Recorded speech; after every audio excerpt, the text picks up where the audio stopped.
anticipating.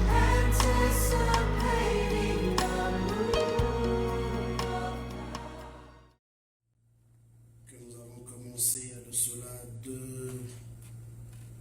deux vendredis, que nous allons continuer encore aujourd'hui et nous entrerons dans d'autres étapes par rapport à ce message. J'aimerais d'abord d'entrée de jeu que nous puissions prendre nos Bibles dans le livre d'Ésaïe 55. Ésaïe 55. Nous allons lire du 8e jusqu'au 10e verset. Bon, je dirais plus jusqu'au 11e verset. Du 8e jusqu'au 11e verset. La Bible dit ceci.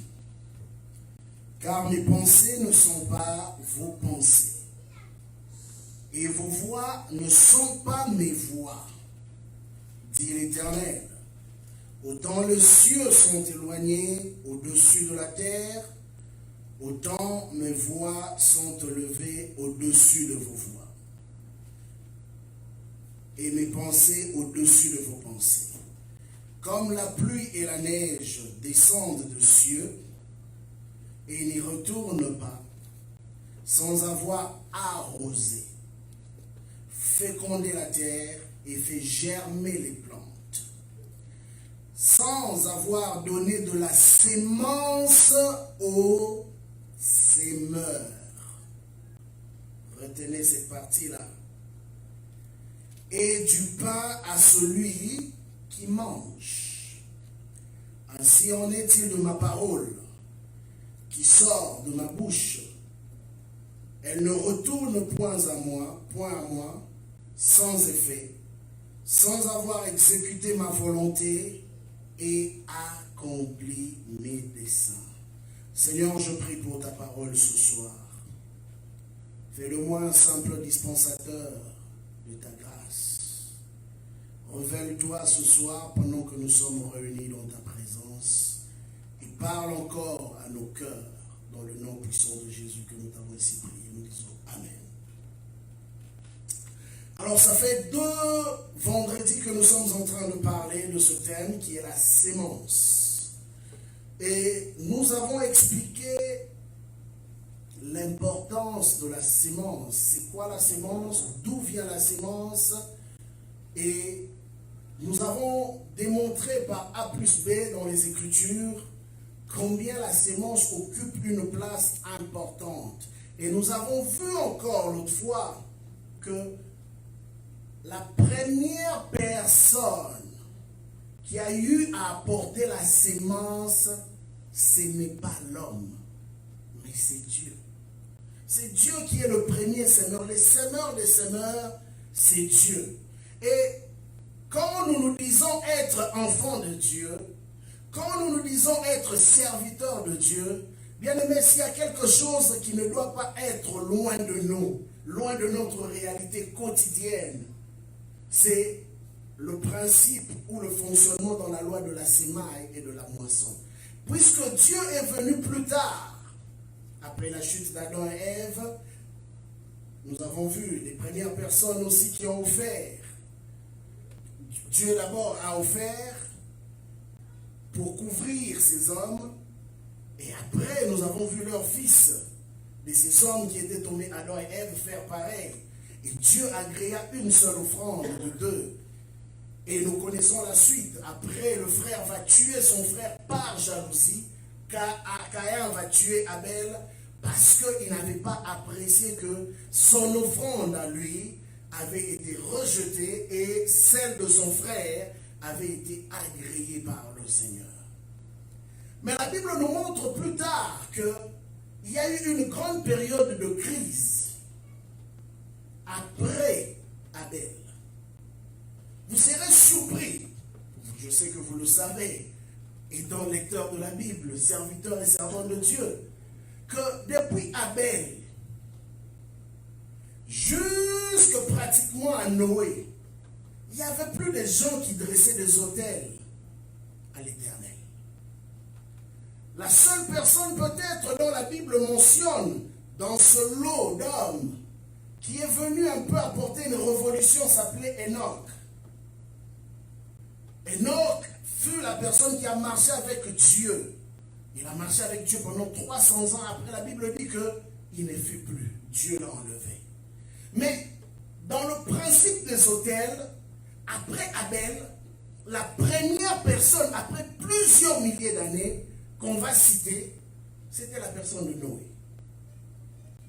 Noé fut la personne qui a, pour la seconde fois, après, bien sûr, Caïn et Abel, a érigé un autel en l'honneur de Dieu. Et la Bible dit que quand cet homme a érigé un autel, il n'a pas choisi n'importe quoi. Il a choisi ce qu'on appelle les animaux purs, de race pure. Parce que parmi les animaux, il y en a qui sont purs et il y en a qui sont impurs. Mais Noé a pris le soin de choisir ce qui était pur. Au fait, ce soir, notre sous-thème, c'est simplement l'offrande. Parce que l'autre fois, nous avons parlé de la sémence d'un ordre général. Parce qu'ici, la Bible nous montre combien la parole de Dieu est la première sémence. Et nous avons expliqué cela. La vie de l'homme aussi est une sémence. Quand nous décidons de donner notre vie à Christ. Mais ce soir, j'aimerais mettre de l'emphase sur cette particularité-là. L'offrande. C'est ça notre sous-thème de ce soir. La Bible dit que ce homme de Noé érigea un autel en l'honneur de Dieu. Pourquoi? Parce qu'il s'est rendu compte que Dieu avait préservé sa vie, la vie de sa femme, de ses 3 fils ainsi que de leurs femmes. Mais qu'est-ce qui se passe? Par reconnaissance, cet homme va poser cet acte. Mais regardez, en lisant très bien Genèse, vous allez comprendre dans le livre de Genèse que Dieu n'a jamais demandé à Noé de lever un autel. Jamais, jamais. Dieu a simplement dit à Noé de sortir de l'arche. Et puis, d'aller remplir la terre comme il lui avait confié cette mission. Nous sommes dans Genèse chapitre 8.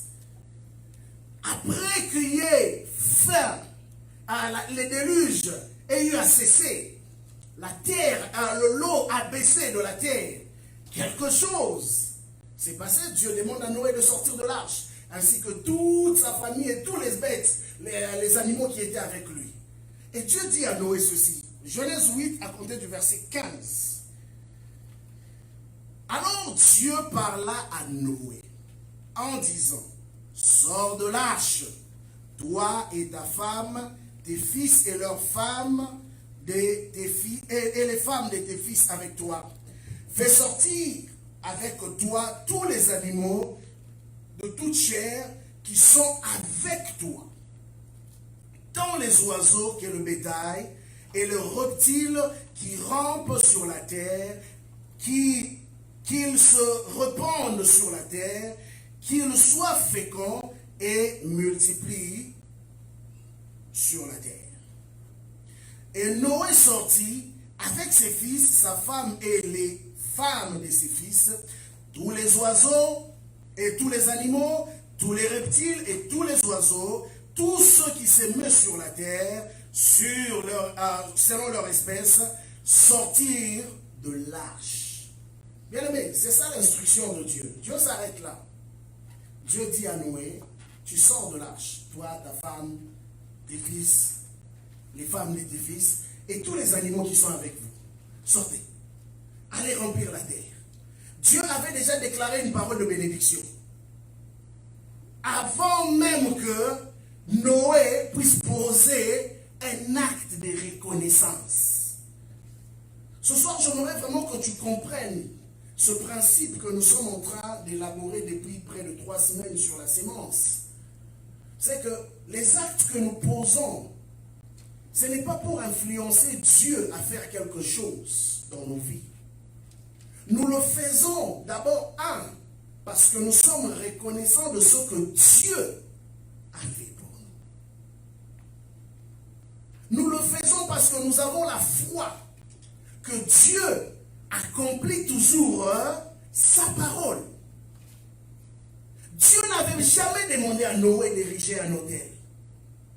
Mais Noé, portant la nature de Dieu, savait que au-delà de la vie que nous donnons à Dieu, il y a des actes que nous posons qui peuvent faire en sorte que les faveurs de Dieu soient attirées vers nous. Bien aimé, Dieu avait déjà parlé à Noé. Qu'est-ce que Noé pouvait chercher encore de plus? Dieu lui a déjà dit, sortez, allez, remplissez la terre. Dieu s'arrête là, point. Mais Noé comprend parce que c'était un homme spirituel. Voilà pourquoi l'autre fois j'ai dit que si aujourd'hui on retrouve des chrétiens, des serviteurs ou des servants de Dieu dans les églises, qui discutent encore, qui cherchent encore s'il faut le faire, s'il faut donner, s'il ne faut pas donner, et qui ont des débats et des débats à ne pas finir, c'est parce que quelque part ils n'ont pas encore compris à qui ils ont affaire. Bien aimé, regardez de l'autre côté, vous allez constater une réalité. Ceux qui ne servent pas Dieu sont très fidèles. Je vous dis, ceux qui ne servent pas Dieu sont très fidèles dans leur façon de donner les offrandes à leur divinité. Et quand ils donnent à leur divinité, ce n'est pas n'importe quoi. Je me rappelle encore d'une histoire que j'avais suivie. Bon, il y en a plusieurs. Mais là, je veux parler d'une simple histoire que je connais, d'un grand acteur que nous connaissons tous, qui était dans la scientologie. Un multimillionnaire. Ce gars, par film, on lui payait, et jusqu'à présent, bien sûr, 20 millions de dollars juste pour tourner un film. Hormis les commanditaires, hormis toutes les publicités qu'il y a autour. De surcroît, il a une maison de production. Donc c'est un homme qui était super riche. Mais puisqu'il appartenait à cette fraternité qu'on appelle la scientologie, il avait signé un contrat avec eux. C'est-à-dire que si ces films ont du succès, il donnerait 80% de ses revenus. Bien aimé, c'est une réalité. Le gars, malgré tout ce que vous entendez là, qui faisait 20 millions de dollars par film, mais à chaque revenu que ces films faisaient, si c'est 400 millions, donc calculez maintenant, déduisez 80%, qui était comme une offrande qu'il donnait à la scientologie. Voilà pourquoi vous ne serez pas étonnés qu'il y a quelques années, pour ceux qui sont ici il y a longtemps, que quand la scientologie avait décidé de s'établir ici au Québec, ils ont acheté une bâtisse cash, des millions de dollars.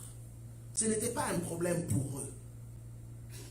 Ils ont donné l'argent et ils ont eu leur acquisition. Parce qu'ils en ont. Ils ont des partenaires. Ils ont des hommes forts qui ont décidé de travailler pour l'avancement de leur cause. Et bien aimé, je me rappelle des noms dans les Écritures. Vous pouvez me chercher ce passage-là. Je ne l'ai pas mentionné, mais ça vient dans mon esprit pendant que je parle. On nous parle de cet officier romain qui n'était pas juif, mais qui a compris la cause de juif. Il a compris que les Juifs étaient attachés à un Dieu grand. Un Dieu qui était au-dessus de tous les dieux. Et il avait révérence à ce Dieu-là. Et vous savez qu'est-ce qu'il a fait? Il a donné de son salaire pour construire une synagogue. Lui qui n'était pas un judaïsant, lui qui n'était pas un juif, mais il a fait pour permettre aux Juifs d'aller chercher leur Dieu. Bien aimé, le jour où il a eu un problème, il est venu vers Jésus. Jésus ne voulait même pas le regarder. Jésus dit, bon, ok, je vais d'abord auprès des privilégiés. Jésus faisait certaines choses expressement. Mais les hommes qui l'ont accompagné, oh, j'aime cette réaction. Ça, c'était les Juifs. Ils ont dit ceci: il que tu fasses cela pour lui. Lui-même n'a pas dit qu'il méritait. Et je crois que le jour où il le faisait pour les Juifs, il n'avait jamais réalisé qu'un jour il allait avoir des problèmes. Mais comme j'ai dit l'autre fois, ton offrande te précédera toujours dans les futurs. Il y a des gens qui ont été sauvés dans des situations inimaginables, simplement parce qu'un jour, ils avaient fait une sémence. Et cette sémence est restée devant le trône de Dieu en train de parler. Bien aimé, cet homme a bâti une synagogue sans s'attendre à quoi que ce soit. Mais les Juifs ont dit, il mérite, Seigneur, que tu viennes à son secours. Il mérite que tu interviennes dans sa situation, parce que c'est lui qui a construit notre synagogue. Et Jésus dit, non, il faut que je le fasse. Il faut que je le fasse. Et ce jour-là, la Bible nous montre que quand Dieu a fini de parler à Noé, qu'est-ce qui se passe? Verset 20. Noé bâtit un autel à l'Éternel. Il prit de toutes les bêtes pures et de tous les oiseaux purs, et il offrit des holocaustes sur l'autel. Bien aimé, est-ce que Dieu avait dit à Noé de tuer les animaux? Non. Parce que déjà les races des animaux étaient devenues des races réduites. Comme on peut parler encore aujourd'hui de la conservation de la nature. Donc Noé devait préserver le petit reste qu'il avait dans son petit bateau. Mais il a compris que le maître de la multiplication, c'est Dieu. C'est Dieu qui peut tout faire. Et il a décidé par lui-même. Il a dit, oui, Dieu m'a fait grâce. Dieu m'a préservé et a préservé ma famille. Mais en retour, qu'est-ce que moi je peux faire pour ces dieux? La seule chose que je peux faire, c'est d'ériger un autel. Mais comprenez aussi qu'il n'y a jamais d'autel sans sacrifice. Il faut que sur l'autel que tu bâtis, qu'il y ait un sacrifice. Cet homme a pris le sacrifice qui était les animaux qui étaient avec lui. Il a offert. Et la Bible dit, il a très bien sélectionné. Il y en avait plusieurs. Mais Noé a sélectionné les animaux qui étaient purs, qu'il a offert sur l'autel. Écoutez maintenant ce que la Bible continue de dire, verset 21. L'Éternel sentit une odeur agréable. Bien aimé, vous savez, quand il y a une bonne viande, tu passes à côté d'un barbecue. Vous savez, les odeurs là qui sortent, qui te disent, il y a quelque chose de bon qui se prépare quelque part. Ah oui, oui, oui, Dieu sent aussi les odeurs de nos offrandes. Je vous dis, c'est biblique. La Bible dit, Dieu sentit. Il a des narines pour sentir les odeurs. L'autre fois, je nous ai parlé du principe des parfums. Dans la présence de Dieu, il y a plusieurs types de parfums. Et chaque personne a son parfum. Et ce jour-là, c'était le parfum de Noé, qui est monté vers l'Éternel. Dieu a senti, et la Bible dit, cela a été agréable. Et puisque cela était agréable, Dieu devait faire une chose. Le même Dieu qui avait déjà parlé et qui avait déjà mis un poids. Mais la Bible dit encore, et l'Éternel dit en son cœur. Ça, ce sont les intentions de Dieu maintenant qui commencent à sortir. Dieu a déjà parlé, mais il y avait encore une intention qui était restée à l'intérieur de son cœur. Mais bien aimé, l'offrande est allée faire sortir les intentions de Dieu. Yes. Noé ne savait pas que Dieu un jour n'allait plus détruire la terre. Mais son offrande lui a fait entrer dans le secret de Dieu. Dieu a parlé. Et la Bible dit, et l'Éternel dit en son cœur, je ne maudirai plus la terre à cause de l'homme.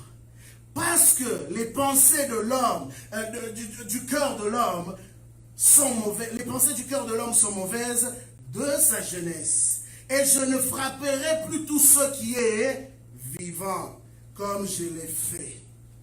Alors là, Dieu conclut maintenant dans le verset 22. Tant que la terre subsistera, les semailles et la moisson, le froid et la chaleur, l'été et l'hiver, le jour et la nuit ne cesseront point. Bien aimé, ici la Bible dit, tant que la terre subsistera, est-ce que c'est la loi de Moïse? Ce n'est pas la loi de Moïse. Et des fois, ça m'étonne de voir qu'il y a des gens qui s'insurgent pour dire que Jésus-Christ a déjà fait le sacrifice. On n'a plus besoin de faire quoi que ce soit. Mais ici, la Bible est claire. C'était avant que la loi n'arrive. C'était avant la loi. Je vais expliquer tout ça. La différence entre la période avant la période de la loi et la période de la grâce. Parce que des fois, les gens sont dans la confusion. Devrons-nous donner ou devrons-nous ne pas donner? Jésus-Christ a été l'offrande ultime, alors pourquoi donner encore? Il y a des débats comme ça. Et je me rappelle qu'il y a même quelqu'un qui a bâti son ministère en fustigeant tous ceux qui prélèvent les offrandes et disant que non, ce sont des voleurs. Alors, bien aimé, si tu dois refuser ce principe, refuse tout simplement la Bible. Parce que de Genèse à Apocalypse, il est question du principe des offrandes. De Genèse à Apocalypse. Et bien aimé, quand la Bible traite un sujet pendant longtemps, ça veut dire que c'est un sujet qui a une très très grande importance. Regardez, pendant que l'ennemi combat les enfants de Dieu pour les empêcher de donner à Dieu, regardez combien ces agents donnent. C'est là que vous comprenez automatiquement que même le diable connaît la force qu'il y a dans les offrandes. Quelqu'un n'ira jamais dans la maison d'un féticheur, d'un vaudouisant, sans apporter une offrande. Oublie ça, bien-aimé. Pourquoi ils le font? Le monde spirituel a des principes. Et vous savez qu'est-ce que j'aime dans la Bible? Abel, c'était un homme pieux. Abel marchait avec Dieu. Mais regardez ce que Dieu dit. Je retourne encore dans la vie de mon ami Abel et de mon ami Caïn. La Bible dit ceci. Nous sommes dans Genèse chapitre 4.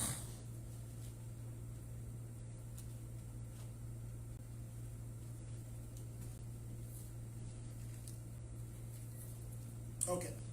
Genèse chapitre 4. On peut commencer à partir du premier verset. La Bible dit ceci. Adam connut Ève, sa femme, elle conçut et enfanta Caïn. Elle dit, j'ai formé un homme avec l'aide de l'Éternel. Elle enfanta encore son frère Abel. Abel fut berger. Et Caïn fit laboureur. Au bout de quelque temps, Caïn fit à l'Éternel une offrande de fruits. C'est que leurs parents ne faisaient pas. Mais eux, ils ont eu à le faire. Adam et Ève n'ont jamais offert à Dieu. Lisez bien les Écritures. Tellement qu'ils avaient perdu la présence de Dieu, ils avaient tout perdu, même leur spiritualité. Mais ce sont leurs deux enfants qui ont ramené le principe des offrandes. Caïn a offert à Dieu. Et la Bible dit des fruits de la terre. Et Abel de son côté en fit une des premiers-nés de son troupeau et de leur graisse. L'Éternel porta, et c'est cette partie que j'aime plus, l'Éternel porta un regard favorable sur qui? Sur Abel et son offrande. Pas seulement sur Abel, mais sur son offrande aussi. Qu'est-ce que tu apportes devant le Seigneur qui peut attirer son attention? Et la Bible continue. Et l'Éternel dit à Caïn, en verset 5, mais il ne porta pas un regard favorable sur Caïn et sur son offrande. Caïn fut très irrité et son visage fut abattu. Bien-aimé, la première étape, c'est l'offrande d'abord de nous-mêmes. Comme nous l'avons vu l'autre fois, La Bible dit, offrez vos corps. Pas votre esprit, parce que votre esprit appartient déjà à l'Éternel. Mais la Bible dit, offrez vos corps à Dieu. Ok? Comme une offrande. Tel sera pour vous un culte raisonnable. Ça, c'est la première étape. Mais la deuxième étape, c'est ce que nous apportons du fruit de notre travail. Bien-aimé, tu ne peux pas te dérober de cela. J'ai vu beaucoup de serviteurs avoir beaucoup de problèmes avec ce principe. Ils aiment Dieu, ils servent Dieu, mais en matière de donner, c'est tout un problème. C'est des philosophes. Ils aiment expliquer à Dieu combien ils sont dans les difficultés. Bien-aimé, tu ne peux pas désirer ce que Dieu te donne sans pour autant lui être reconnaissant en retour. David dit une phrase que j'aime bien. Il dit que, je pense dans le livre de Chroniques, pendant qu'il se préparait à récolter les offrandes du peuple pour la construction du temple, il dit une phrase très importante que nous devons garder en tant que serviteurs. Il dit oui, le peuple t'apporte ses offrandes. D'ailleurs, tout ce que nous t'apportons nous vient de toi. Il n'y a rien que nous avons qui vient de nous-mêmes. Alors, comment pouvons-nous refuser de redonner à celui qui nous a donné au préalable? Comment tu peux me dire que j'aime le Seigneur si j'ai de la difficulté à donner au Seigneur? Comment? Nous avons vu les hommes qui ont marché avec Dieu dans les Écritures. Combien ces hommes prenaient ce travail de l'offrande au sérieux? Et vous savez, s'il y a quelque chose sur laquelle Dieu est très sévère, nous avons vu dans l'Ancien Testament, n'est-ce pas, que Dieu était capable de désapprouver une offrande. Mais dans le Nouveau Testament aussi, quand l'Église a commencé, nous avons vu Dieu être capable de désapprouver une offrande. Parce qu'une offrande qui avait été faite, pas de bon cœur. Et Dieu a désapprouvé. Non seulement qu'il a désapprouvé l'offrande, il a désapprouvé aussi ces hommes. Au point même de les tuer. Et comme j'expliquais encore, c'était leur chant. Ils pouvaient se dire, mais écoute, Seigneur, quand même, nous le faisons de bon cœur. Non, bien aimé, c'est un principe. C'est Dieu qui établit les principes. Et si nous voulons marcher avec lui, nous avons comme obligation de suivre les instructions qu'il nous impose. Ce n'est pas nous qui choisissons ce que nous devons faire pour Dieu. C'est Dieu qui nous impose ce que nous devons faire pour lui.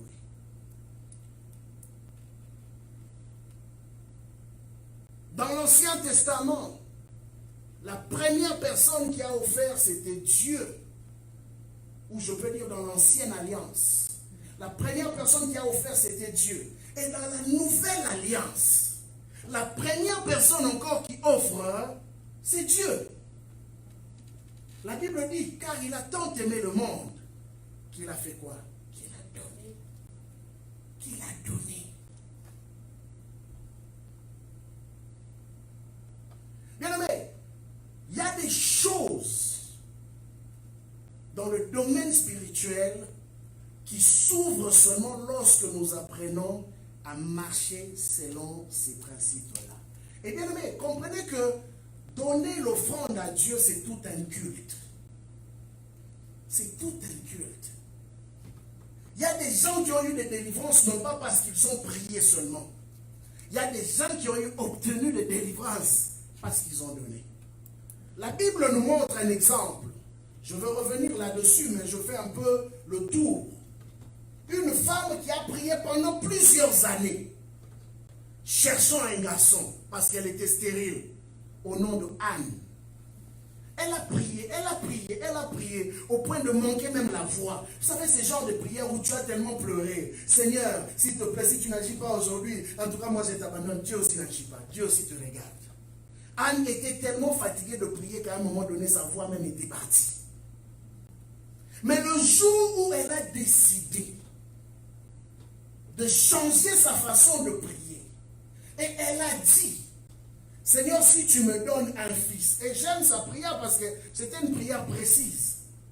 Elle n'a pas dit une fille. Elle a dit, si tu me donnes un fils, je veux pouvoir te le redonner. Bien aimé, c'était la plus courte prière de Anne dans sa vie. Mais la Bible dit qu'elle était fidèle. Elle montait souvent à Silo pour aller passer du temps devant la présence du Seigneur. Pendant des années. Mais le jour où elle fait cette prière-là, le ciel s'est mobilisé. Le ciel dit, maintenant Anne, tu viens de comprendre le principe. Maintenant Anne, je suis prêt à te visiter. Et nous voyons dans l'année qui a suivi, non, excusez-moi, je vais le dire comme ça. Elle n'était peut-être pas dans sa période. Mais le miracle, quand Dieu décide de le faire, il le fait réellement. Quand Anne a prié, elle n'était même pas consciente de cette réalité-là. Elle n'était pas dans sa période des femmes. Mais elle a prié par la foi. Mais la Bible dit, quand elle a rencontré le sacrificateur, et bizarrement, toutes les fois elle venait prier, elle ne rencontrait pas le sacrificateur où ils avaient le temps de parler. Mais ce jour-là, le sacrificateur a pris le temps de l'observer. Le jour où elle a fait cette prière. Et après, quand le sacrificateur l'a observé, le sacrificateur pensait qu'elle était ivre. Elle lui dira, non, je ne suis pas ivre. C'est juste une douleur que je traîne depuis des années. Qu'elle explique au sacrificateur. Le sacrificateur lui dit, va, qu'il en soit fait selon ta prière.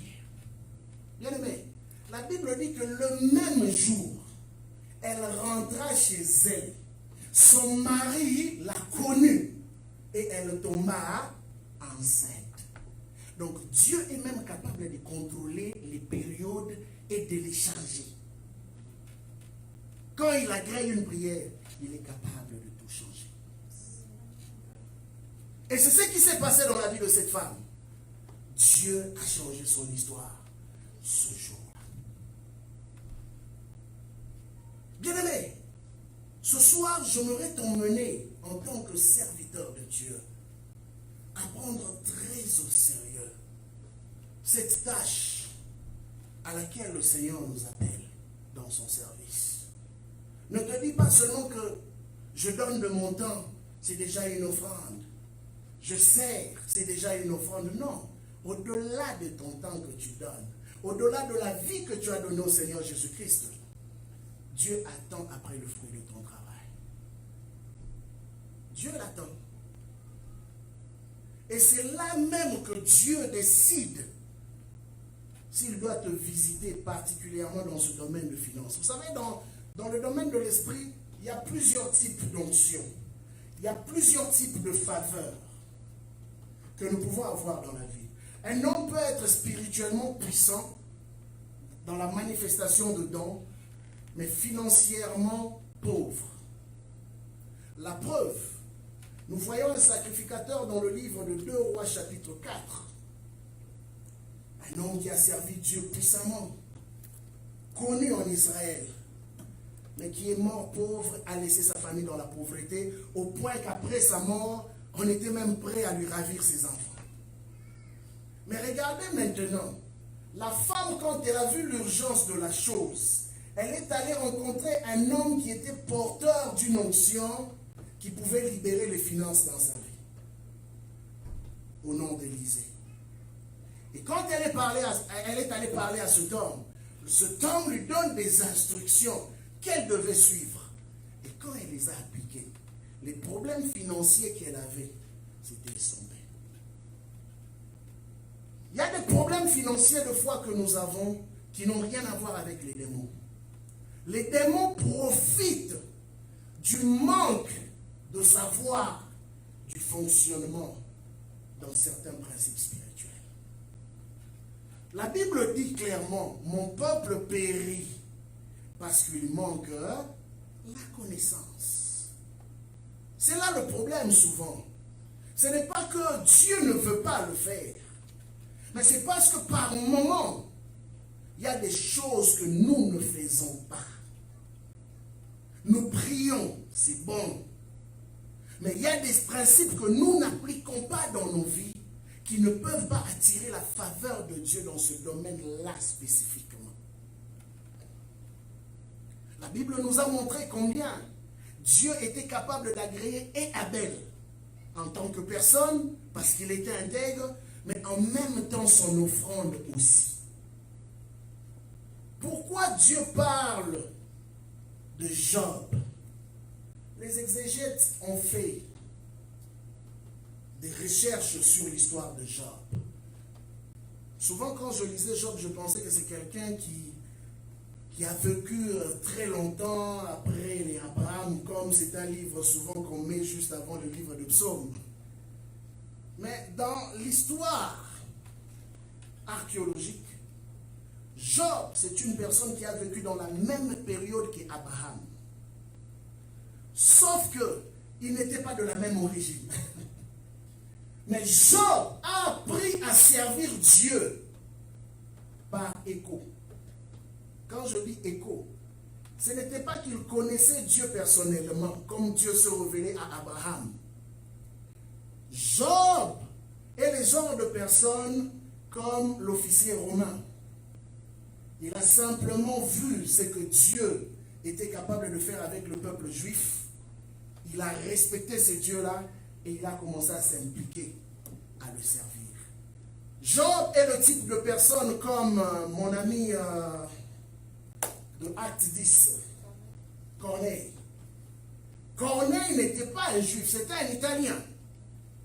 Mais simplement parce qu'il avait vu ce que Dieu était capable de faire avec les Juifs, que cet homme a commencé à s'impliquer, à le servir, mais à sa manière. Mais il ne connaissait pas vraiment Dieu tel quel.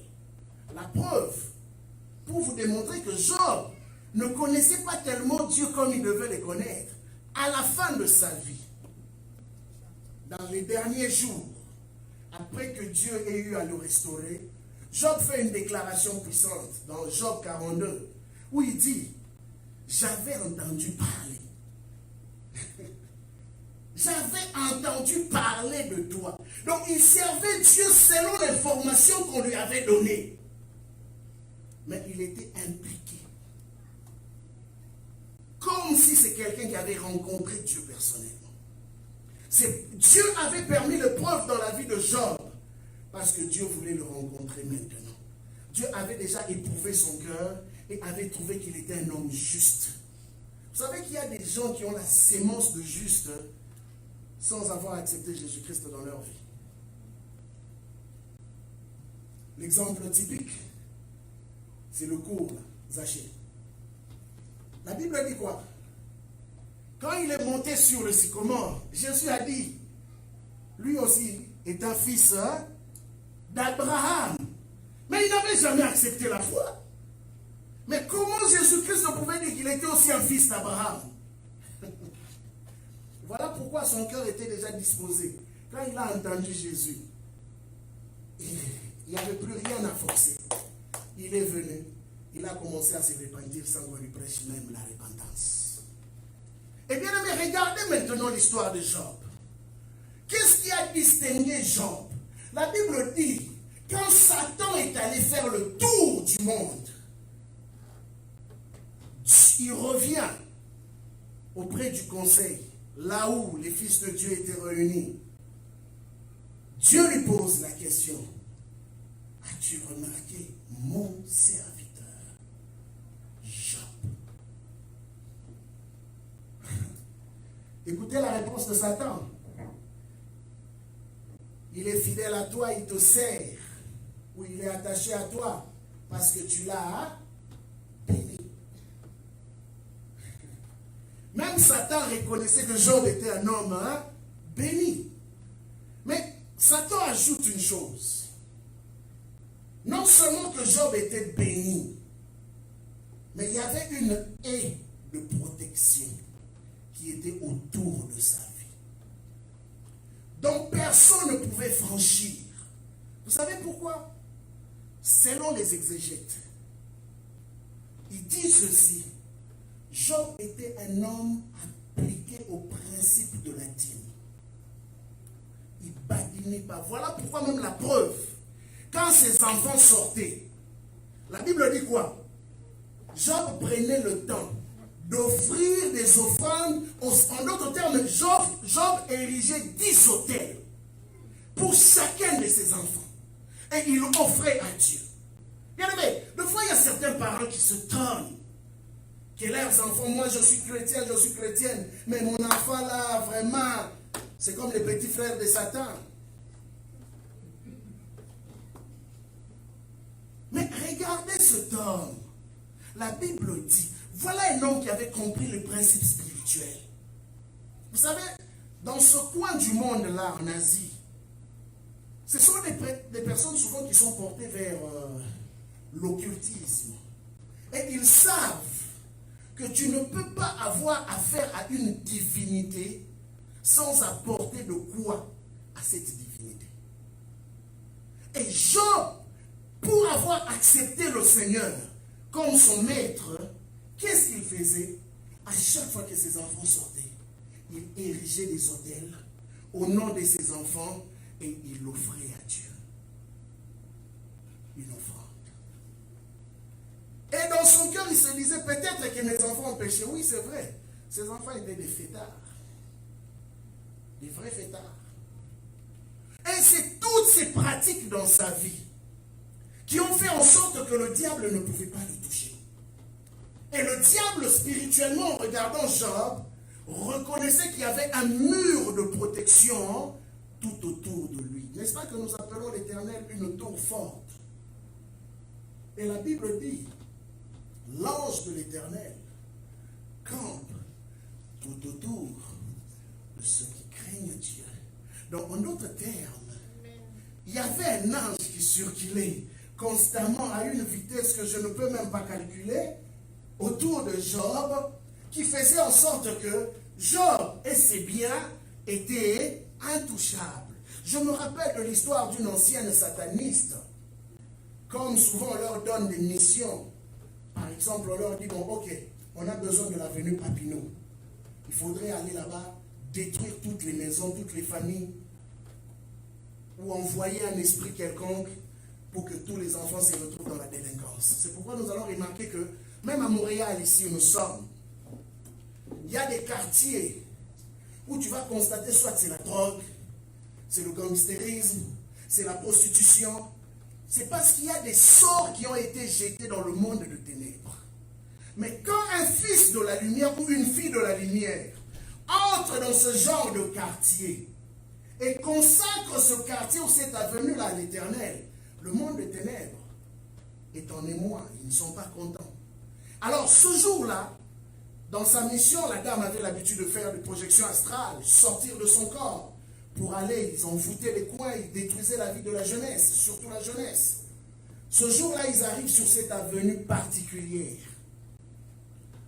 Il dit, on lui montre une maison. On dit, toi là, comme tu es arrivé à un niveau supérieur, tu as pour mission d'aller détruire cette maison-là. Mais elle dit, pendant qu'elle s'approche de la maison, physiquement comme ça, tu ne pouvais rien voir. Mais ce jour-là, comme c'était en esprit qu'ils étaient sortis, elle dit, je vois une ceinture d'une armée, des hommes habillés en blanc avec des épées, des boucliers, tout autour de cette maison-là. Mais elle dit, vous savez ce qui est surprenant? Je pouvais voir aussi en esprit que les gens qui habitaient cette maison-là, en ce moment où nous étions arrivés sur cette avenue, étaient en train de dormir. Ils ne priaient même pas. Donc ils avaient déjà prié. Maintenant c'était l'heure du repos. Eux sont venus pour faire leur sale besogne. Mais ils ne pouvaient pas accéder. Parce qu'il y avait une ceinture d'anges tout autour de la maison. Mais comme toujours, on appelle le diable le père du mensonge. Dans son monde de ténèbres, on l'avait menti en lui disant que le diable était plus puissant. C'était lui le Dieu. Il pouvait tout faire. Alors, il envoie ses démons pour avancer, attaquer cette maison, parce qu'elle ne connaissait pas. C'était quoi les anges? Donc, elle ne comprenait rien. Elle dit, oh, bon, peut-être c'est juste des petits démons aussi. Oh, on va les soumettre. Elle envoie ses petits démons aussi pour attaquer. Mais elle dit, elle n'a jamais compris. Pas tous, mais un seul de ses anges. Elle marchait avec près de 3000 démons. Mais un seul de ses anges a suffi pour mettre en débandade près de 3000 démons. Alors, elle voit qu'à un moment donné, elle s'est retrouvée seule. Où sont mes démons? Tous étaient en débandade. Alors, elle rappelle encore. Mais malheureusement, personne ne pouvait arriver. Parce qu'il connaissait qui était devant elle. Et l'un des anges s'approche d'elle. C'est là pour la première fois qu'elle va entendre parler du nom de Jésus. Et c'est là qu'elle a compris qu'on m'a toujours menti.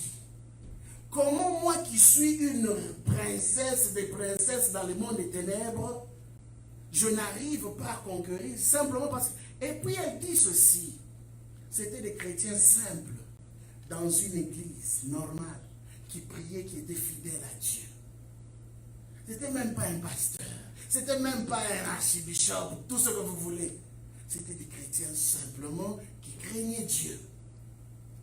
Mais elle, avec tous ses démons, ils n'ont pas été capables d'entrer dans ce quartier et de faire leur sale besogne. Parce que, à cause de la prière des chrétiens, toute cette avenue était sécurisée.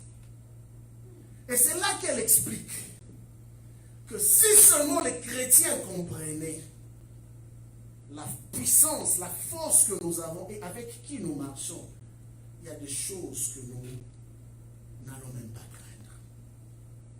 Bien aimé, Job était sur la terre, mais au ciel là-bas, il y avait une réclamation sur sa vie. On dit que même, quand Satan vient et dit que mais tu as érigé une haie de protection, en d'autres termes, ça veut dire qu'il a essayé à plusieurs reprises. Et il n'a jamais été capable. Et vous savez, pour le cas de Job, il n'a pas envoyé l'un de ses généraux. Lui-même, Satan s'est chargé du cas de Job. Pourquoi? Parce que dans sa fidélité à Dieu, dans l'application des principes de Dieu, au niveau spirituel, Job avait atteint un niveau élevé. Mais regardez cet homme qui avait atteint un niveau élevé que Satan ne pouvait même pas toucher. Lui-même dit qu'il ne connaissait pas trop bien Dieu. Il a dit. C'est à la fin qu'il va dire, j'avais entendu parler, mais maintenant mon œil t'a vu. Il n'avait jamais vu Dieu. Juste ce qu'on prêche à l'église. Quand tu crois et que tu les appliques, il y a la puissance de Dieu qui se manifeste. Amen. Il y a des gens qui cherchent je ne sais quelle révélation. Bien aimé, simplement la foi de ceux qui est libéré comme parole. La Bible dit, aucune parole ne sort de la bouche de Dieu et ne rentre sans avoir accompli ses desseins. Exécuté avec succès ce pourquoi elle a été envoyée. Et quand Dieu dit, la loi de la semaille et de la moisson vont subsister jusqu'à la fin du monde. Bien aimé, il n'y a même pas de discussion là-dessus. Ah, il n'y a même pas de discussion. Nous voulons voir Dieu, appliquons-nous seulement. Vous savez, des fois, nous sommes étonnés de voir combien Dieu bénit l'église anglophone. Bien aimé, ils n'ont rien fait de plus spécial que toi et moi. Je vous dis. Mais une chose est surprenante. Ces hommes ont tellement compris la place de Dieu dans leur vie, qui sont prêts à tout donner. Quand j'étais aux États-Unis, on me disait des choses du genre. On me parlait de la plupart des millionnaires qui sont là-bas. Il y en a qui n'arrivent pas à aller même dimanche à l'église à cause du travail. Mais malgré le fait qu'ils n'arrivent pas à aller à l'église à cause du travail, ils sont fidèles à leur dîme, ils sont fidèles à leur offrande. C'est pourquoi les gens s'étonnent que comment ces gens-là deviennent de plus en plus riches.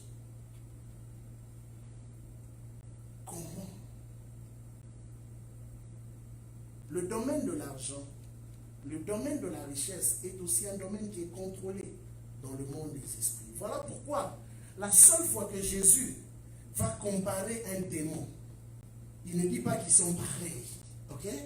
Mais il va comparer un démon au service de Dieu. C'est le démon que nous appelons mammon. Il dit comment tu peux servir deux maîtres à la fois, et Dieu et mammon. Il n'a pas parlé de Satan, mais il parle de mammon. Mammon, c'est le Dieu ou le démon qui contrôle le domaine de finances. Et c'est souvent ça qui arrive quand les chrétiens décident de marcher dans l'application des principes. C'est lui qui vient insuffler dans la tête des gens. Non, mais pourquoi? Pourquoi tu vas donner à Dieu? Et qu'est-ce qu'ils vont faire avec? Hein? Qu'est-ce qu'ils vont faire avec? Et c'est comme ça que nous voyons aujourd'hui les chrétiens inspecteurs. Vous allez faire quoi avec l'argent? Bien aimé, avec Dieu, comprenez que Dieu travaille avec les enfants. Quand je dis les enfants, Dieu travaille avec des personnes qui croient sans se poser des questions.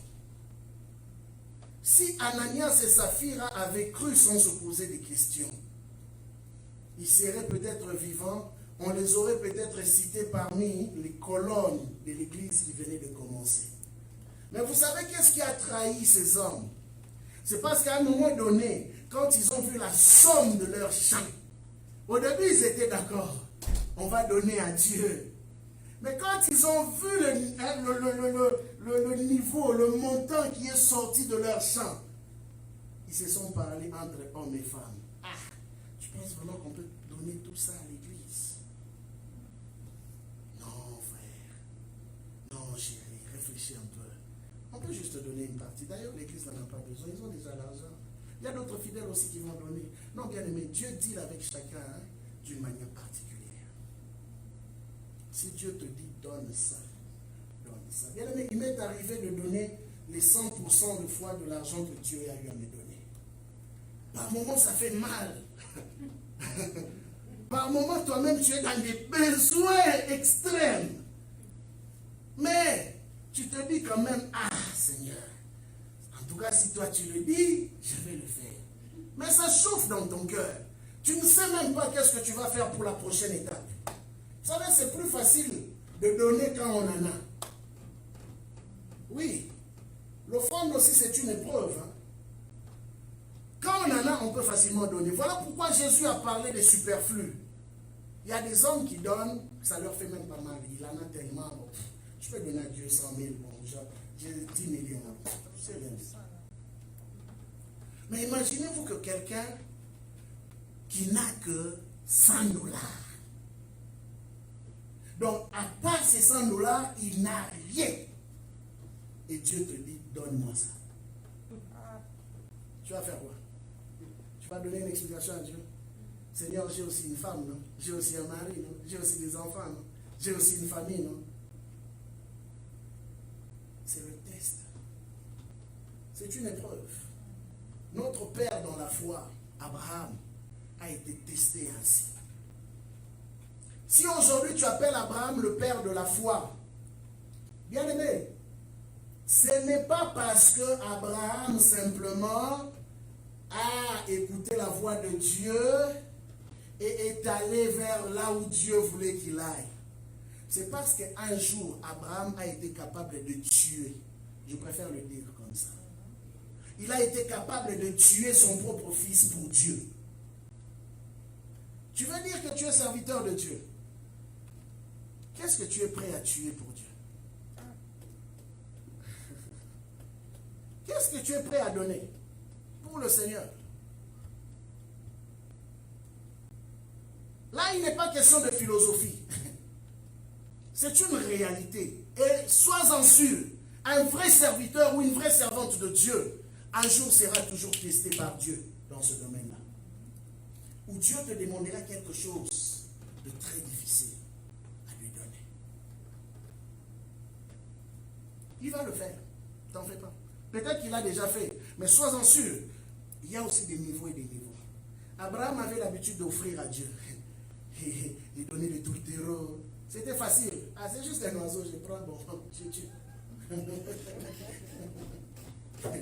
Mais cette fois-là, ce n'était pas question d'un tourtereau, d'une tourterelle ou je ne sais pas quoi. Cette fois-là, c'était mon propre sang. Son fils unique. Quand je dis unique, le fils de la promesse. Et Dieu te dit, donne-le-moi. Vous savez, quand Dieu te demande quelque chose, déjà, d'entrée de jeu, comprends que le jour où Dieu te demande quelque chose, il est sans cœur. N'attends pas que Dieu ait pitié de toi, parce qu'il n'en aura jamais. Quand il te dit, donne-moi telle chose, bien aimé, Dieu ne négocie pas avec l'homme. Je me rappelle d'un témoignage encore. Un homme qui avait juste $3000 dans sa poche. Et vous savez, $3000, il se disait qu'il allait acheter une moto pour peut-être commencer à faire du transport, tout ça, parce qu'il n'avait pas de moyens de vivre. C'était les seuls $3000 qu'il avait. Je ne sais pas s'il faut dire malheureusement ou bien heureusement pour lui. Il arrive dans une conférence, mais bien serrer ces $3000 là, il sait qu'après il va partir et puis il va commencer ses recherches. L'homme de Dieu qui prêche ce jour-là, il fait un appel de fonds. Et pendant qu'il fait un appel de fonds, l'homme insiste, il dit, je sais que tu es là, tu as l'argent. Ah oui. Ils ne se connaissent pas, c'était dans la foule. Il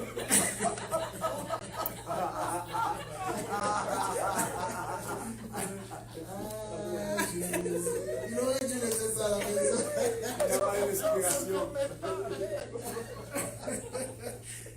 Mais c'est le test que Dieu nous fait faire souvent. Dieu sait que tu as la fois on l'amène, on ne sait même pas pourquoi. On ne sait pas pourquoi on l'a amené. Mais parce qu'en réalité, ce n'était pas à nous. C'est vrai. Et l'homme a tellement insisté, le gars s'est battu avec lui-même. Il a commencé à dire à Dieu, Seigneur, tu sais que je n'ai que ça. Je ne peux pas. Il sent dans son cœur le Saint-Esprit lui convaincre de donner. Il s'est battu, il s'est battu. Et l'homme n'était pas pressé. L'homme attendait seulement lui, comme s'il savait qu'il était là. Au final, il a cédé. Bien aimé, il a donné à Dieu. Mais écoutez, ça ne s'est pas arrêté là. Quand il a donné à Dieu, son cœur était meurtri. Quelques temps après, la façon dont Dieu l'a surpris.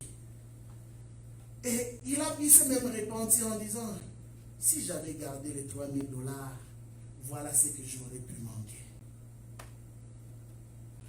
C'est souvent ça qui arrive. Quand Dieu nous demande quelque chose, on voit tellement la chose grande qu'on se dit, non, c'est impossible, Seigneur, quand même. Si je te donne ça, je resterai avec toi. Bien, mais si Dieu te demande quelque chose, c'est qu'il a plus grand à te donner. Et comprenez que ces hommes aujourd'hui que nous admirons sont les produits de sacrifices. Pas seulement des sacrifices en priant, des sacrifices aussi en donnant. Bien aimé, particulièrement je dis les Américains parce que Dieu m'a permis quand même d'être dans ce pays-là pendant un temps. Ces gens m'ont choqué de plusieurs manières. Je me rappelle une fois, une chaîne de télévision faisait un appel de fonds de 2 500 000 pour ouvrir une autre extension vers le Maghreb. Mais ils avaient besoin seulement de 2 500 000. Ils ont ouvert une ligne de téléphone. Mais la campagne était une campagne de 2 semaines. Bien aimé, j'étais là à la télévision. C'est pas qu'on me raconte l'histoire, j'étais là. En l'espace de 2 heures, une campagne de 2 semaines, hein, mais en l'espace de 2 heures, ils avaient déjà 2 millions. Bon, dites-moi maintenant, après 2 semaines, ils avaient combien? Vous comprenez? Après 2 semaines, ils avaient combien? Voilà pourquoi vous constatez que ces hommes, leurs businessmen, sont bénis. Les gens qui font des affaires sont bénis parce qu'ils ont compris le principe du donner. Ne donne pas parce que tu veux acheter Dieu. Non. Donne par amour d'abord pour le Seigneur. Amen. Voilà pourquoi au début j'ai dit, c'est d'abord un principe de reconnaissance. Noé a donné à Dieu non pas parce que Dieu lui a demandé simplement. Noé a donné à Dieu parce qu'il était reconnaissant du fait que Dieu l'avait préservé parmi tous les hommes de la terre. Et cette reconnaissance lui a valu une alliance avec le Seigneur. Dieu dit, à cause de toi, Noé, je ne détruirai plus jamais la terre. Je ne détruirai plus jamais la terre. Bien aimé, tu ne sais pas la portée de l'offrande que tu donnes au Seigneur. Le jour où David a décidé de construire un temple pour Dieu, bien aimé, David n'a demandé le conseil de personne.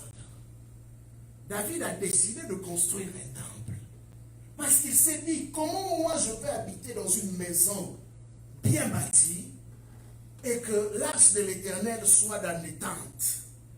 Il faut que je construise un temple pour l'Éternel. C'était une décision personnelle. Parce qu'il voulait mettre Dieu dans un standing qui représentait sa grandeur. Mais bien aimé, Dieu envoie le prophète Nathan lui parler. Et le prophète Nathan lui dit, puisque tu as décidé de bâtir ma maison, moi Dieu, je bâtirai ta maison en retour. Il n'a pas dit, puisque moi j'étais inspiré, puisque moi j'étais révélé. Non. Mais n'attends pas toujours que tu reçoives une vision. Je dois être convaincu. Je dois être... Il y a beaucoup de gens qui se cachent derrière les convictions. Mais David a simplement constaté une réalité. Et dans son constat, c'était tellement un constat amer. Il a dit, comment moi je suis dans une belle maison et l'œuvre de Dieu est exposée de cette manière? Non, ce n'est pas possible. Il faut que je fasse quelque chose pour l'œuvre de Dieu. Juste sa décision a poussé Dieu à prêter alliance et à dire, moi je veux bâtir ta maison. Toi, occupe-toi de ma maison. Mais moi aussi, je veux m'occuper de ta maison. Bien, il y a des gens qui ont forcé certaines portes. Voilà pourquoi la Bible dit, depuis le temps de Jean-Baptiste jusqu'à présent, le royaume de Dieu est forcé. Il y a des bénédictions qu'il faut aller chercher. Qu'on ne te donnera peut-être pas par prophétie. La prophétie viendra après qu'on ait donné. Le jour où Abraham a décidé d'obéir à Dieu, c'est là que Dieu est venu se révéler comme le pourvoyeur. Il y a des révélations que tu recevras seulement quand tu auras décidé de donner. Celui qui donne. La Bible dit, à celui qui donne, on en donnera encore plus. Si toi tu dis toujours que j'en ai peu, j'en ai pas. Bien aimé, je ne te parle pas de la quantité. Je te parle de la qualité de ce que tu donnes. Souvent on se dit, qu'est-ce que Dieu peut me donner? Ou combien je peux donner à Dieu? Combien? Il y en a qui n'arrivent pas à donner parce qu'ils se disent que ce que j'ai est trop peu. Dieu considère l'attitude plus que toute autre chose. La preuve, nous voyons la pauvre femme qui avait donné moins que tous. Combien Jésus-Christ a donné même un enseignement à cause de cette offrande. Et Jésus-Christ dit, de tous ceux qui ont donné, c'est la pauvre femme qui a donné plus que tout le monde. Bien aimé, l'offrande d'abord c'est quelque chose de volontaire. Ce n'est pas quelque chose qu'on doit t'imposer. Ce n'est pas une manipulation qu'on doit commencer à te faire. Comme une fois on peut voir, il y a des gens qui imposent d'autres. Bon, si tu donnes $100, le pasteur t'impose les mains, tu passes là. Si tu donnes 50, tu passes au milieu. Si tu donnes moins, tu passes là. Donc, toi, tu passes directement dans les paniers puis tu rentres. Mais 100 $, on t'impose les mains. Ah oui, c'est des réalités. Ce que je dis, je ne raconte pas d'histoire. Les vidéos sont là et le prouvent. Ça devient de la manipulation. Nous ne sommes pas là pour manipuler. Nous sommes là pour conduire les gens à comprendre les principes bibliques. Nous ne devons pas refuter les offrandes parce qu'il y en a qui en ont abusé. Les offrandes sont un principe établi par Dieu. Et Dieu aime ça, bien-aimé. Personne ne peut vous dire le contraire. Dieu aime les offrandes. Il a consacré tout un livre. Je me dis, la tâche de Malachie n'était pas facile. Un prophète qui se lève dans une saison, depuis le chapitre de son livre, jusqu'au chapitre 3, il ne parle que d'un seul sujet. Vous avez trompé l'Éternel. Vous avez trompé l'Éternel. Oh, nous avons trompé avec quoi? Avec vos dîmes et vos offrandes. Un prophète spécialiste en dîmes et offrandes. Et Dieu a permis que cela se trouve où dans la Bible? Juste avant Matthieu. Vous vous imaginez? Pratiquement les derniers prophètes, avant de nous introduire la nouvelle page de l'histoire de notre Seigneur Jésus-Christ. Malachie est le dernier livre de l'Ancienne Alliance. Mais ce prophète-là particulier n'a fait que rappeler à ses contemporains combien Dieu était irrité après eux. Bien aimé, une église qui ne donne pas, je le dis clairement comme ça, est une église maudite. Un serviteur de Dieu qui ne donne pas, il est maudit. Parce que tu ne peux pas tromper Dieu. Écoutez, la sévérité avec laquelle Dieu parle dans le livre de Malachie, c'est là que vous comprenez que ce n'est pas de la blague quand nous parlons de ces choses. Dieu dit, c'est à cause de cela que vous travaillez beaucoup. Vous ne récoltez pas. Arrêtez de vous cacher derrière les démons de pauvreté, les démons de cela, les démons de ceci, les blocages et tout. Non. Non, mais il y a des démons qui ne fuient que lorsqu'on donne. Or, dans la Bible, on n'a pas vu des démons de stérilité partir. Simplement parce que quelqu'un a donné.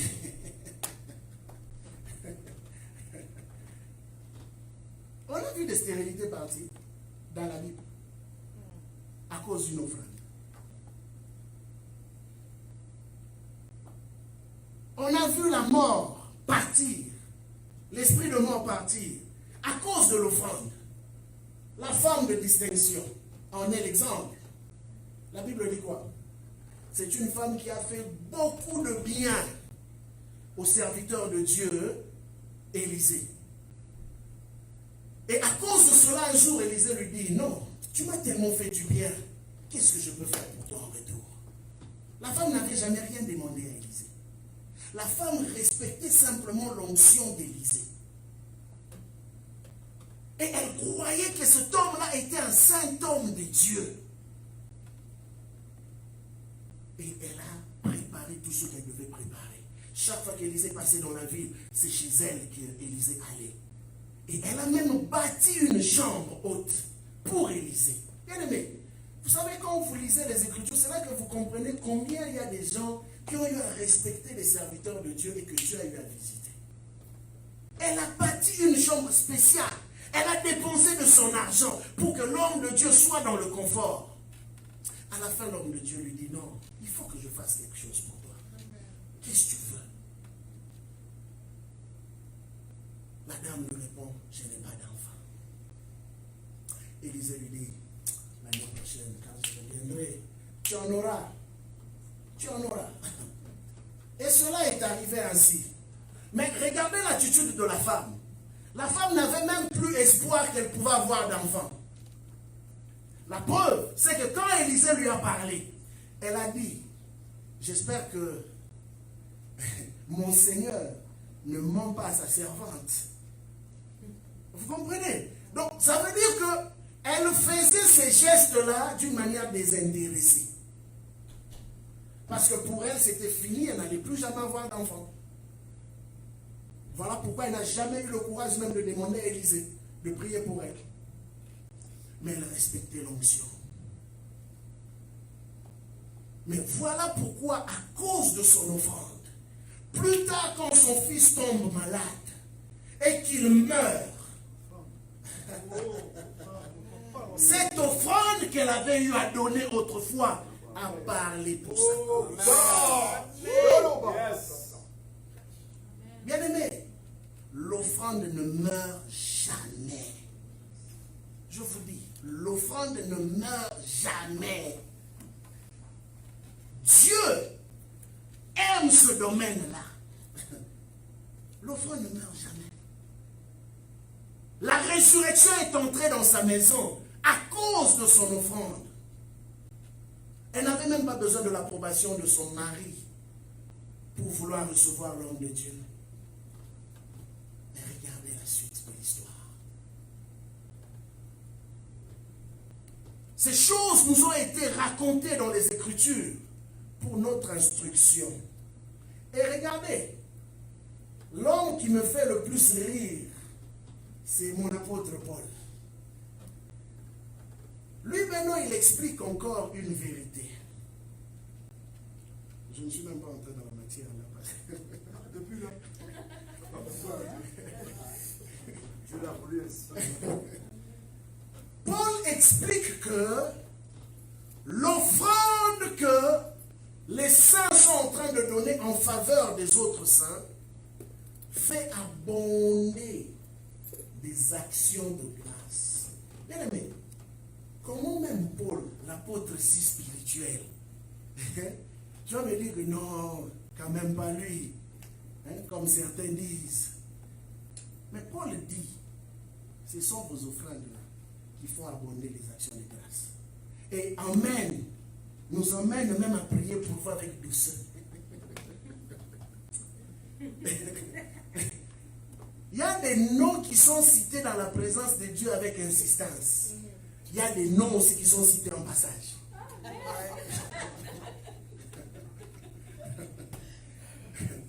Ah oui, oui, oui. Ce n'est pas de la discrimination spirituelle. S'il faut qu'on l'appelle comme ça. Paul le dit. Il y a des prières qui sont faites, qu'il faut abonder des actions de grâce. Attendez, je vais lire ça. C'est mieux qu'on lit ça.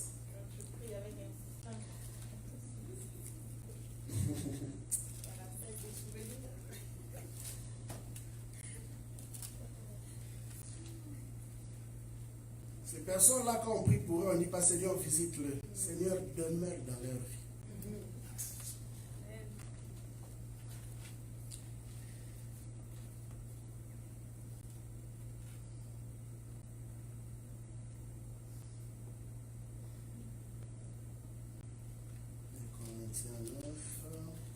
Juste à me donner un moment, je vais vous chercher ce passage et puis nous allons conclure pour ce soir-là.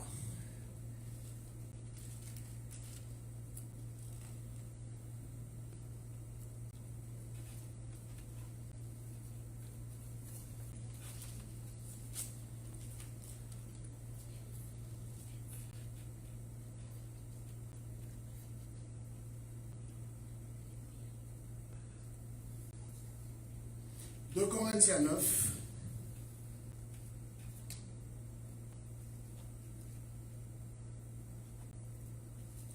À compter du verset 13 jusqu'au verset 15. 2 Corinthiens, chapitre 9.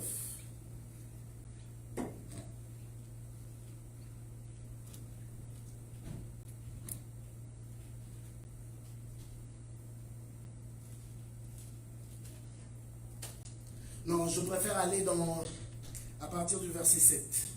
Ok? Jusqu'au verset 15. La Bible dit que chacun donne comme il a résolu en son cœur. Donc l'offrande, c'est quelque chose qui est une résolution personnelle. Une décision que nous prenons et nous disons que moi, je veux donner autant.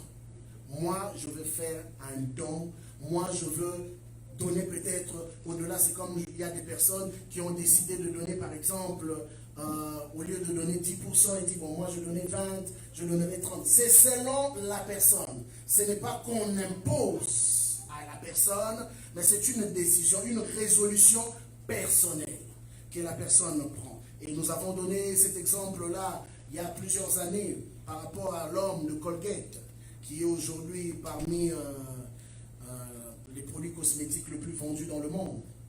L'homme avait commencé avec 10%, et puis après il a décidé, il a dit non, je vais donner 90%, et moi je resterai avec 10%. Ça c'est son alliance avec Dieu. Mais à cause de cela, aujourd'hui nous connaissons ce produit d'une manière mondiale. Mais c'était un chrétien. Alors, Paul dit, peut-être je vais aller dans le verset 6. C'est plus intéressant là. Il dit, sachez-le, celui qui sème peu, moissonnera peu. Et celui qui sème abondamment, moissonnera abondamment. Que chacun donne comme il a résolu en son cœur. 1. Sans tristesse. 2. Ni contrainte. Quand tu donnes, donne avec joie. Et quand tu donnes, ne te plains pas après. Car Dieu aime celui qui donne avec joie. Dieu aime. On a mentionné. Dieu aime celui qui donne avec joie. Verset 8. Et Dieu peut vous combler de toutes sortes de grâces. Dieu peut vous combler de toutes sortes de grâces afin que possédant... Oh, j'aime cette partie. Afin que possédant toujours en toutes choses de quoi satisfaire à tous vos besoins, vous ayez encore en abondance pour toute bonne œuvre. Bien aimé, quelqu'un qui donne ne restera jamais dans la disette. Ah, je vous dis, quelqu'un qui donne ne restera jamais dans la disette. La Bible est claire là-dessus, c'est la parole de Dieu. Et ça, c'est dans la Nouvelle Alliance. Il dit, afin que possédant toujours, pas de temps en temps, pas avec intermittence, mais toujours, ils vont avoir quelque chose. Ils ne termineront pas la journée sans que Dieu ait eu à pourvoir à leurs besoins. Mais non seulement cela, pour satisfaire leurs besoins, mais Dieu va donner encore plus. Parce que Dieu a vu en son cœur quelqu'un qui veut participer ou qui veut donner pour son œuvre ou pour faire du bien aux autres. La Bible dit, selon qu'il est écrit, il a fait de largesse. Qui fait de largesse? Dieu. Il a donné aux indigents. Sa justice subsiste à jamais. Verset 10. Celui qui fournit de la sémence à qui? Au semeur. Bien aimé, tu n'es pas semeur, tu n'as pas droit à la sémence. Prie comme tu veux. Tu n'as pas droit à la sémence parce que Dieu sait que même s'il te donnait, tu vas détruire la sémence. Il y a des gens qui ne prospèrent pas dans leur vie parce qu'ils n'ont pas compris que un semeur doit s'aimer. Ah oui. Sinon même le mot semeur n'a pas son sens. Mais la Bible dit, Dieu est celui qui donne la sémence au semeur. Et du pain pour sa nourriture. Non seulement qu'il te donne pour pouvoir s'aimer, mais il te donne aussi de quoi satisfaire ta propre faim.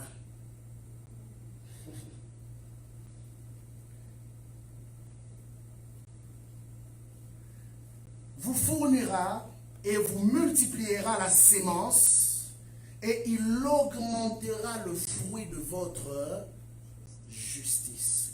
Bien aimé, Paul compare la sémence à la justice.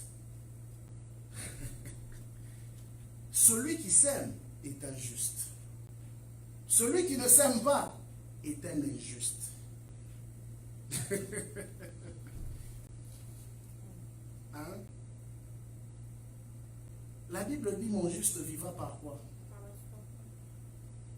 Alors si tu n'as pas la foi de croire que Dieu peut pourvoir, tu es qui?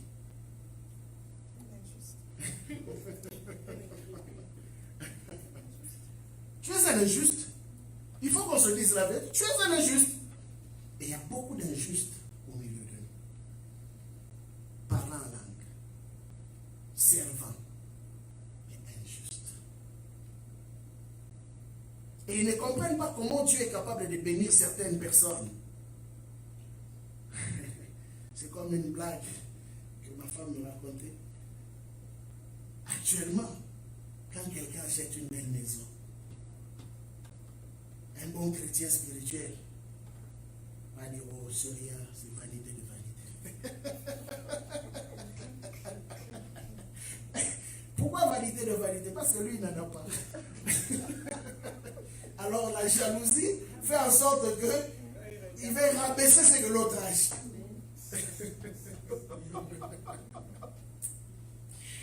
Alléluia, ne soyons pas comme cela. Verset 11.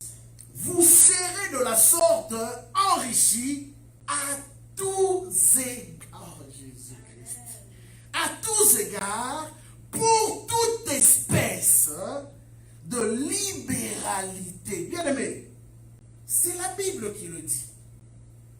Tu sèmes, Dieu te donne la sémence. Mais non seulement qu'il te donne la sémence, il va multiplier cette sémence de telle sorte à ce que tu sois enrichi pour que tu sois capable de toutes sortes de libéralité. Bien aimé, dans l'église du Seigneur, on a besoin des hommes et des femmes qui sont libérales. Des hommes et des femmes qui peuvent soutenir l'œuvre. Des hommes et des femmes qui peuvent donner leur 100% pour que l'œuvre avance. Bien aimé, nous n'avons pas besoin de tout le monde. Les gens qui ont la libéralité dans l'église, ça peut être juste un petit groupe d'hommes, mais qui ont décidé de donner au-delà, donner plus. La Bible nous montre, dans Luc chapitre 8, que Jésus avait 8 femmes. 8 femmes. Pas plus. Imaginez-vous partout où Jésus circulait. Il n'y avait que 8 femmes qui étaient le pourvoyeur du ministère de Jésus. Donc les apôtres qui ne travaillaient pas là, qui avaient abandonné leur travail, c'était ces 8 femmes-là qui les nourrissaient.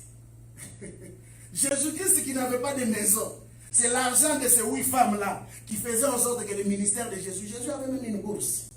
L'argent venait d'où? Luc chapitre 8, lisez-le. 8 femmes.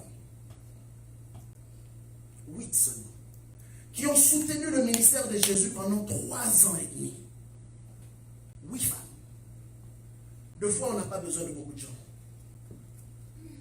Juste des personnes engagées qui ont compris leur rôle, qui ont dit, moi, ça c'est ma part. Je ne le fais pas, peut-être que bon, je vois que ma dîme ne suffit pas, je vais donner plus. 8 personnes qui ont changé, qui ont accompagné le ministère de notre Seigneur.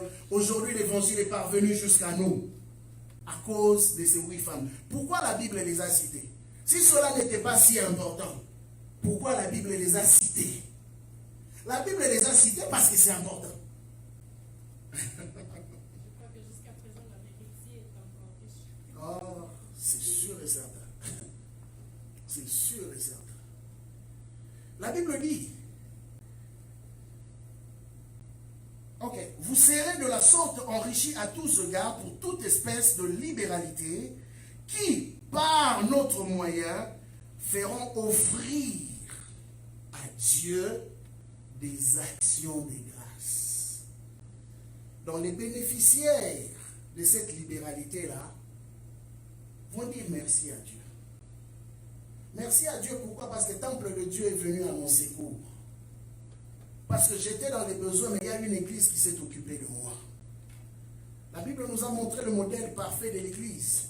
Combien l'église primitive était là même pour pourvoir aux besoins des pauvres.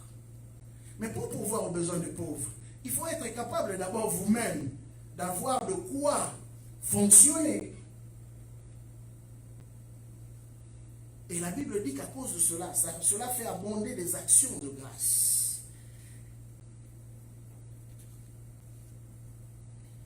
car le secours de cette assistance non seulement pourvoit aux besoins des saints, mais il est encore une source abondante de nombreuses actions de grâce envers Dieu. En considération de ce secours dont ils font l'expérience, ils glorifient Dieu. Écoutez bien. Ils glorifient Dieu de votre obéissance dans la profession de l'évangile de Christ. Bien aimé, quand on donne, ça veut dire qu'on a décidé d'obéir. Paul appelle cela l'obéissance dans la profession de l'évangile de Christ. Et de la libéralité de vos dons envers eux et envers tous. Voilà la partie intéressante. Il prie pour vous, parce qu'il vous aime à cause de la grâce éminente que Dieu vous a faite. Grâce soit rendue à Dieu pour son don ineffable. Il prie pour vous parce qu'ils ont été secourus. Il prie pour vous parce qu'ils ont reçu de vous quelque chose. Le ministère ne se limite pas simplement dans le quatre murs. Mais pour que le ministère soit capable de briser les limites de quatre murs, il est important que ceux qui servent dans l'œuvre comprennent que, au-delà de notre prière, au-delà de nos jeûnes, au-delà de la parole, il y a des actions qui doivent être posées. Et pour que ces actions-là soient posées, ça prend qu'il y ait des hommes et des femmes engagés à soutenir l'œuvre avec leur bien. Et dans le livre de 2 Corinthiens chapitre 9, l'apôtre Paul explique cela très clairement. Et bien aimé, comprenez ce soir, toi qui es serviteur ou servante, ton rôle à toi, c'est d'être le premier partenaire de l'œuvre que nous sommes en train de bâtir.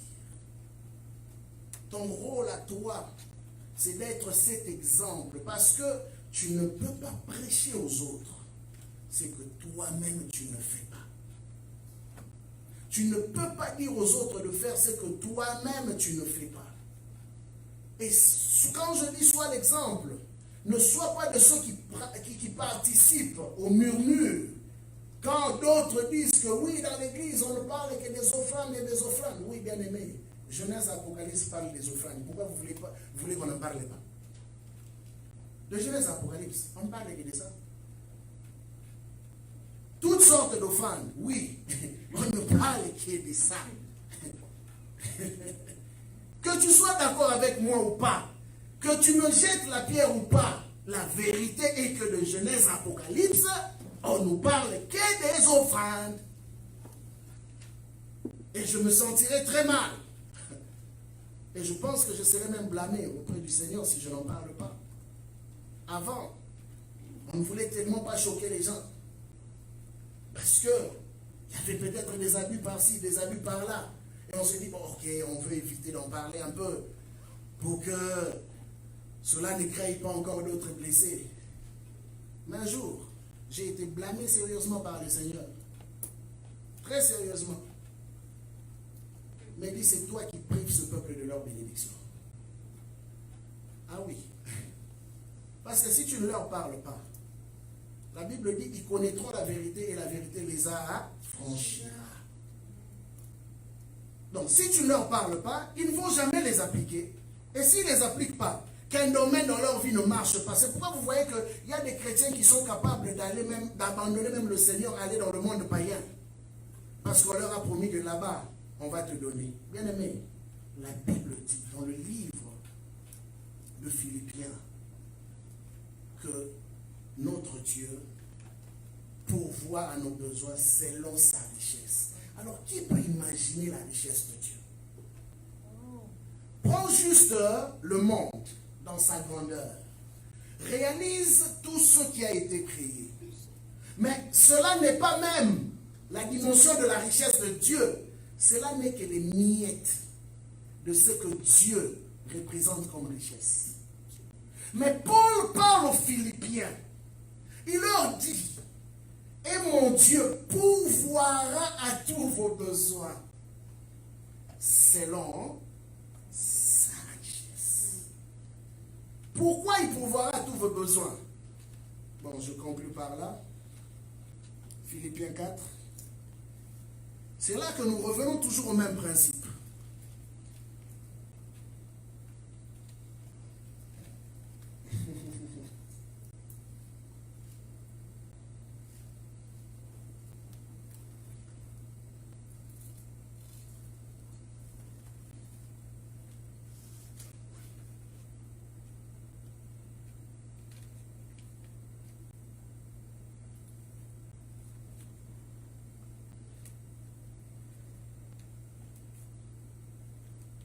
Verset 9.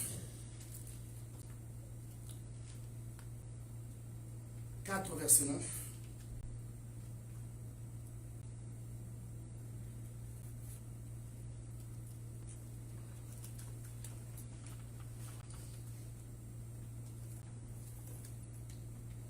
Il dit ceci, ce que vous avez appris, reçu et... Oh non, non, parle pas ça.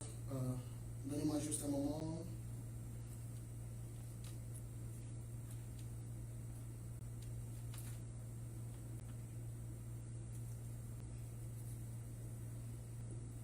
Ça va pas être long. Voilà, verset 18.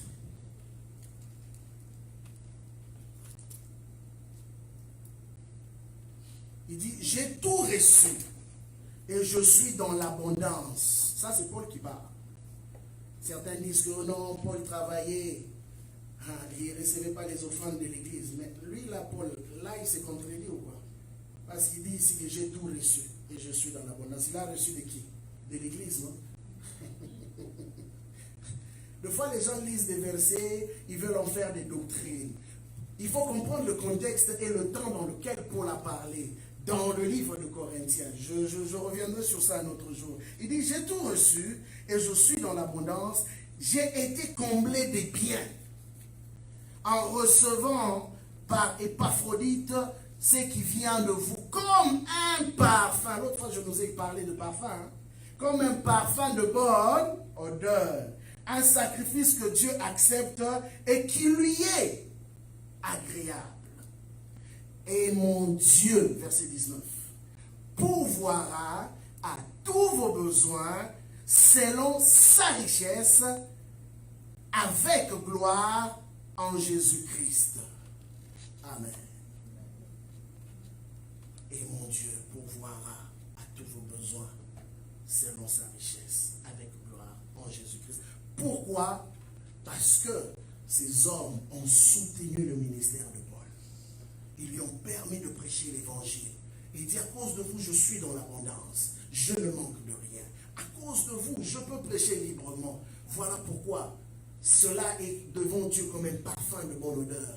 Une offrande qui est agréable à Dieu. Et cela fait abonder les actions de grâce. Bien aimé, ce soir nous allons prier. Nous allons prier. Que tu sois ce serviteur, cette servante qui servent d'exemple. Bien aimés, vendredi passé, j'ai parlé de dimension des parfums. Et j'ai dit, chaque personne a son parfum devant Dieu. Quand nous offrons à Dieu, Dieu sent l'odeur de chaque parfum, qui est différent de l'autre. Ton offrande devant Dieu est comme un parfum. Et Dieu sait identifier le parfum de chacun. Ce soir, tu vas prier avec moi. Ce soir, tu vas dire à Dieu, j'aimerais être cet homme que tu cherches. J'aimerais être ce soutien. On a regardé un film un jour où tout allait mal pendant une période. C'était un pasteur. Il était sur le point d'abandonner parce que rien ne marchait dans l'église. Et arrivé au moment où il voulait prendre une grande décision par rapport à l'église, il parlait comme ça, il dit, il faut que Dieu envoie de l'aide. Son fils le regarde. Son fils lui dit, papa, c'est toi l'aide de Dieu.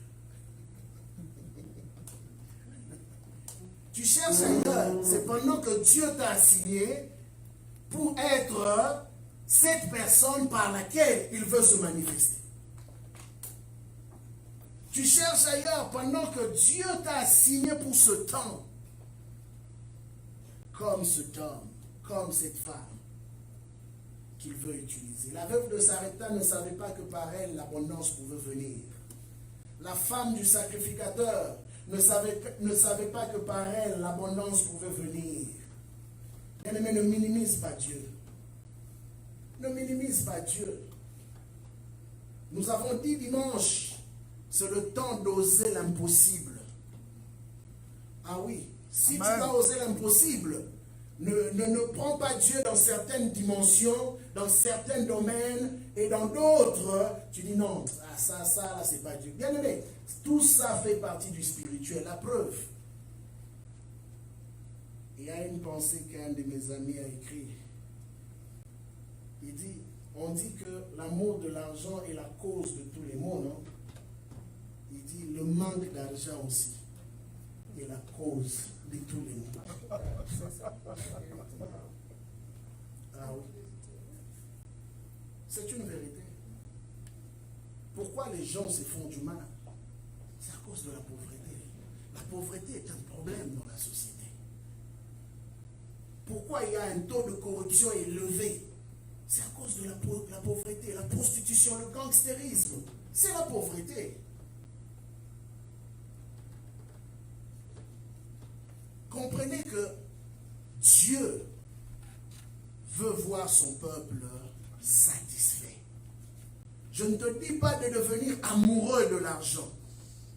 Mais je veux te faire comprendre simplement que tu dois, dans le Seigneur, vivre une vie décente.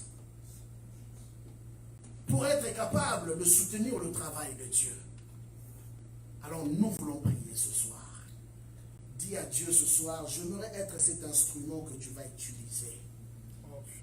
Cet homme libéral qui va soutenir ton œuvre.